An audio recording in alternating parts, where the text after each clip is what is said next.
जय सद्गुरुदेव, जय पद शरणम। मेरे सद्गुरु की वाणी परम संत महात्मा यशपाल जी महाराज का प्रवृत्ति में निवृत्ति गृहस्थ धर्म के लिए श्रीमद् भगवद गीता का गीता सुधा भाष्य अध्याय 5 श्लोक 17। तद्बुद्धयस्तदात्मानस्तनिष्ठास्तत्परायणाः गच्छन्त्य पुनरावृत्तिं ज्ञाननिर्धूतकल्मषाः। और हे अर्जुन, जिनका मन तद्रूप हो रहा है, जिनकी बुद्धि तद्रूप हो रही है और अपने इष्ट सच्चिदानंद घन परमात्मा में ही जिनकी निरंतर एक ही भाव से स्थिति है, ऐसे तत्परायण पुरुष ज्ञान के द्वारा पाप रहित होकर अपुनरावृत्ति को अर्थात परम गति को प्राप्त होते हैं। बुद्धि के स्थिर हो जाने पर आत्मज्ञान होता है। सद्गुरु कृपा से आत्म साक्षात्कार प्राप्त होने पर अंतःकरण में यह बात अच्छी तरह जम जाती है कि मैं ब्रह्मलीन आत्मा ही ब्रह्म रूप हूँ, और फिर मन की चंचलता जाती रहती है। मन ब्रह्म तत्व में लीन रहता है और दिन रात तन्मयता बनी रहती है। इस प्रकार का सर्वव्यापी ज्ञान जिसके हृदय में ओतप्रोत भर जाता है, उसी को समदृष्टि कहना चाहिए। अब इससे बढ़कर मैं और क्या बतलाऊं। यदि यह कहा जाए कि वह अपने ही समान सारे विश्व को आत्मरूप समझता है, तो इसमें आश्चर्य ही क्या है। परंतु जिस प्रकार दैव में कभी केवल विनोद के लिए भी दीनता नहीं दिखाई पड़ सकती, विवेक में जिस प्रकार कभी भ्रांति का नाम भी नहीं दिखाई पड़ता, जिस प्रकार सूर्य में कभी स्वप्न में भी अंधकार का कोई चिन्ह दिखाई नहीं पड़ सकता, अमृत के कानों में कभी मृत्यु का नाम भी नहीं सुनाई पड़ता, चांदनी को कभी उष्णता का स्मरण भी नहीं होता, उसी प्रकार अनुभवी ज्ञानी पुरुष में भूत मात्र के विषय में कभी कोई भेदभाव भी देखने में नहीं आता।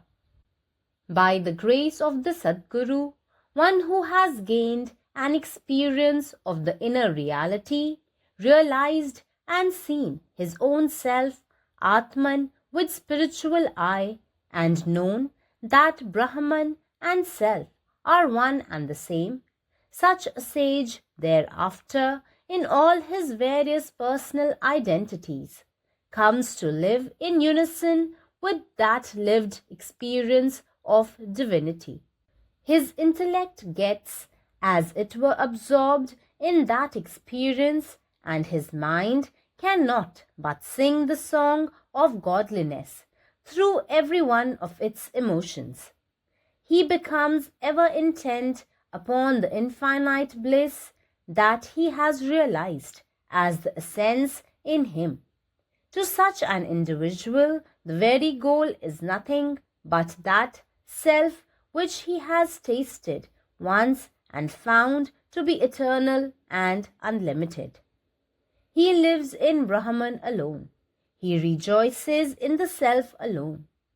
He is satisfied in the self alone.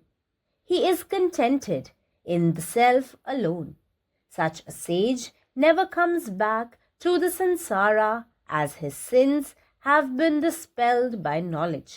ब्रह्म ज्ञान।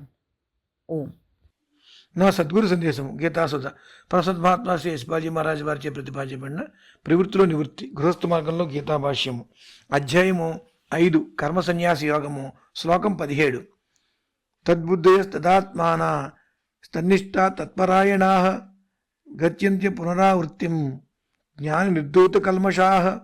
మరియు అర్జున, ఎవరి మనసు మరియు బుద్ధి తద్రూపమైనదో, ఎవరైతే తన ఇష్టదైవము లేదా సచిదానంద పరమాత్మయందు ఐక్యభావ స్థితిలో ఉంటారో, అట్టి తత్పరాయణ పురుషుడు జ్ఞానముచే పాపరహితుడై ఆ పునరావృత్తి అనగా జననమరణరహిత పరమగతిని పొందును. బుద్ధి స్థిరమైనంతనే ఆత్మజ్ఞానం కలుగును.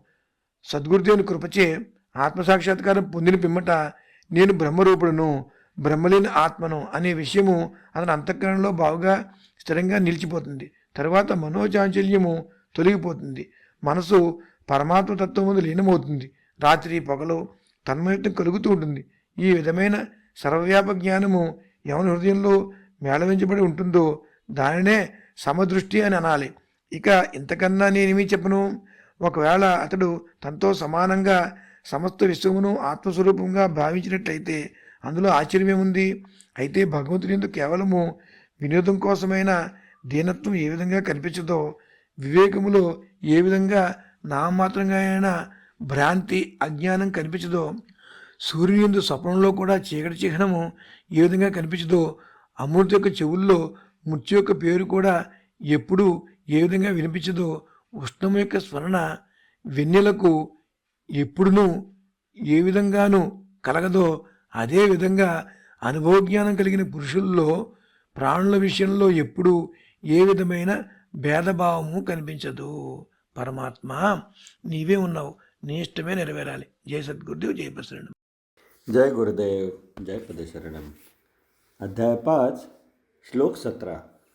आणि हे अर्जुन, ज्याचे मन एकरूप होत आहे, ज्याची बुद्धी समान पातळीवर आहे आणि ज्यांची अवस्था त्यांच्या प्रिय सच्चिदानंद घन परमात्मा यांच्याशी सतत एकरूप आहे, असे तत्पर हृदयाचे पुरुष ज्ञानाद्वारे पापमुक्त होतात आणि परमस्थिती प्राप्त करतात. बुद्धी स्थिर झाल्यावर आत्मज्ञान होते. सद्गुरूंच्या कृपेने आत्मसाक्षात्कार प्राप्त झाल्यानंतर विवेकात हा विचार दृढ होतो की मी ब्रह्मलीन झालेला आत्मा आहे, ब्रह्माचे स्वरूपच आहे.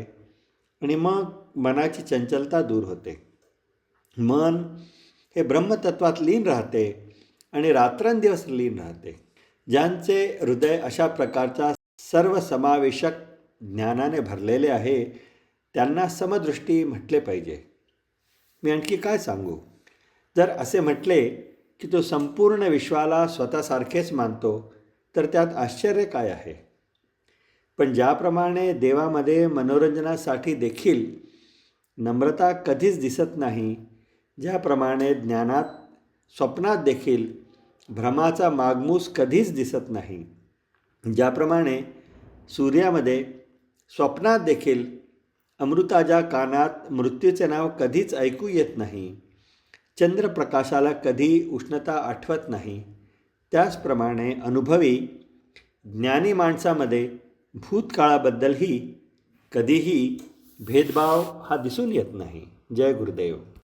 സദ്ഗുരുവിൻ്റെ സന്ദേശം അധ്യായം 5 ശ്ലോകം 17. അല്ലയോ അർജുന, മനസ്സ് സമാനമാകുന്നവൻ, അതായത് ബുദ്ധി ഒരേ തരത്തിലായിരിക്കുകയും തങ്ങളുടെ പ്രിയപ്പെട്ടവരുമായി അഥവാ സച്ചിദാനന്ദകൻ പരമാത്മാവുമായി നിരന്തരം ഐക്യത്തിലായിരിക്കുകയും ചെയ്യുന്നവർ, അത്തരം മനസ്സുള്ള മനുഷ്യർ അറിവിലൂടെ പാപത്തിൽ നിന്ന് മുക്തരായി പരമമായ അവസ്ഥയിലെത്തുന്നു. ബുദ്ധിസ്ഥിരത കൈവരിക്കുമ്പോഴാണ് ആത്മജ്ഞാനം ഉണ്ടാകുന്നത്. സദ്ഗുരുവിന്റെ കൃപയാൽ ആത്മസാക്ഷാത്കാരം നേടിയ ശേഷം ഞാൻ ബ്രഹ്മരൂപമാണെന്ന ചിന്ത മനസ്സാക്ഷിയിൽ ഉറച്ചു നിൽക്കുന്നു. തുടർന്ന് മനസ്സിന്റെ അസ്വസ്ഥത നീങ്ങുന്നു. മനസ്സ് ബ്രഹ്മത്വത്തിൽ മുഴുകി രാവും പകലും ലയിച്ചിരിക്കുന്നു. ഈ തരത്തിലുള്ള എല്ലാത്തിനെയും ഉൾക്കൊള്ളുന്ന അറിവുകൊണ്ട് ഹൃദയം നിറഞ്ഞിരിക്കുന്ന ഒരാളെ സാം ദൃഷ്ടി എന്ന് വിളിക്കണം. എനിക്ക് മറ്റെന്താണ് പറയാൻ കഴിയുക? പ്രപഞ്ചം മുഴുവൻ തന്നെ പോലെയാണെന്ന് അദ്ദേഹം കരുതുന്നുവെങ്കിൽ അതിൽ എന്താണ് അതിശയകരം? എന്നാൽ ഈശ്വരനിൽ വിനോദത്തിനു വേണ്ടി പോലും വിനയം ഒരിക്കലും കാണാൻ കഴിയില്ല. ജ്ഞാനത്തിൽ സ്വപ്നങ്ങളിൽ പോലും മായയുടെ ഒരു ലാഞ്ചന പോലും കാണാൻ കഴിയില്ല. സൂര്യനിൽ ഒരിക്കലും അന്ധകാരം സ്വപ്നങ്ങളിൽ പോലും കാണാൻ കഴിയില്ല. അമൃതിന്റെ കാതുകളിൽ മരണത്തിന്റെ പേര് ഒരിക്കലും കേൾക്കാത്തതുപോലെ ചന്ദ്രപ്രകാശം ഒരിക്കലും ചൂട് നൽകുന്നില്ല. അതുപോലെ പരിചയസമ്പന്നനും ജ്ഞാനിയുമായ ഒരു മനുഷ്യനിൽ ഭൂതകാലത്തെക്കുറിച്ച് പോലും വിവേചനം കാണില്ല. പരമാത്മാവ് നീ തന്നെ, നിന്റെ ഇഷ്ടം പൂർണ്ണമാകട്ടെ. ജയ് സദ്ഗുരുദേവ്, ജയ് പതിശരണം. तद्बुद्धयस्तदात्मानस्तनिष्ठास्तत्परायणा गच्छन्त्य पुनरावृत्तिं ज्ञाननिर्धूतकल्मषा.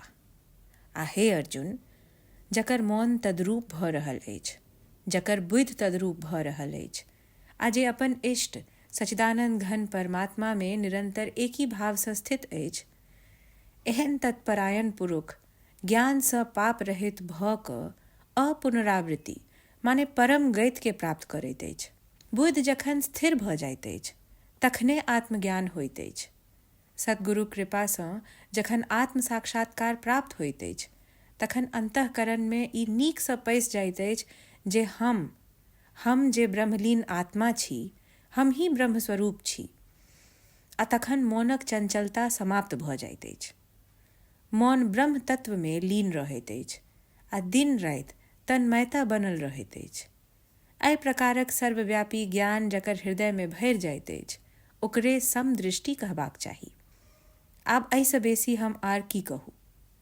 जँ ई कहल जाय जे ओ अपने समान संपूर्ण विश्व के आत्मरूपेण बुझैत अछि तऽ एहिमे आश्चर्य के कोन गप अछि। मुदा जेना दैव में कखनो दीनताक दर्शन नहि होइत अछि, जेना विवेक में कखनो भ्रांति नहीं देखाइत अछि, जेना सूर्य में कखनो स्वप्नों में अन्हार के कोनो चिन्ह नहीं देखाइत अछि, जेना अमृत के कान में कखनो मृत्यु के नामो नहीं सुनाई दैत अछि, जेना चंद्रमा के शीतलता के कखनो उष्णता के स्मरण नहीं होइत अछि, ओहि तरहें अनुभवी ज्ञानी पुरुष में भूत मात्रक प्रति कखनो कोनो भेदभाव दिखाई नहीं दैत अछि। अखिल भारतीय संतमत सत्संग पंजीकृत दिल्ली, मुख्यालय B20 CC colony, Rana Pratap Bagh के सामने, दिल्ली। सत्संग आश्रम संत यशरूप तपोभूमि परिसर, अनंगपुर, जिला फरीदाबाद, हरियाणा।